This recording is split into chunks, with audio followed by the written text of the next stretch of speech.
नमस्कार मित्रों, अमारी चैनल में तमारुं स्वागत है। छेल्ला કેટલાક દિવસથી ऐश्वर्या અને અભિષેક બચ્ચન વચ્ચે બધું બરાબર નથી તેવા સમાચાર સામે આવી રહ્યા છે। સોશિયલ મીડિયા પર એવું પણ કહેવામાં આવી રહ્યું છે કે કપલ વચ્ચે એટલી બધી અણબનાવ થઈ ગઈ છે કે તેમના સંબંધો છૂટાછેડાના ત્યારે આશરે પહોંચી ગયા છે। આ બધાની વચ્ચે ત્યારે ऐश्वर्याની સાસુ અને એક્ટ્રેસ જયા બચ્ચનનો એક વિડીયો પણ સામે આવ્યો છે। આ વિડીયોમાં જયા બચ્ચન ત્યારે ऐश्वर्या રાયને નહીં પણ અન્ય કોઈ પોતાની વહુ કહીને બોલાવતા જોવા મળે છે। જો કે વાયરલ વિડીયોમાં જયા બચ્ચને ત્યારે બધાની સામે પોતાની વહુનો ઉલ્લેખ કર્યો છે, પરંતુ તે ऐश्वर्या રાય નહીં પરંતુ કોઈ અન્ય છે। જોઈ શકાય છે કે એક ઇન્ટરવ્યુમાં ત્યારે અભિષેક બચ્ચન અને અમિતાભ બચ્ચનના સાથે જયા બચ્ચન પણ હાજર હતા।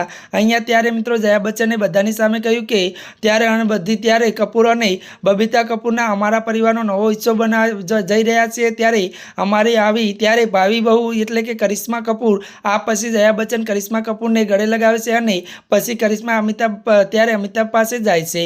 ત્યારે મિત્રો આજના માટે આટલું જ। અમારી ચેનલમાં નવા હોય તો અમારી ચેનલને લાઇક, શેર અને સબસ્ક્રાઇબ કરી દેજો। ધન્યવાદ।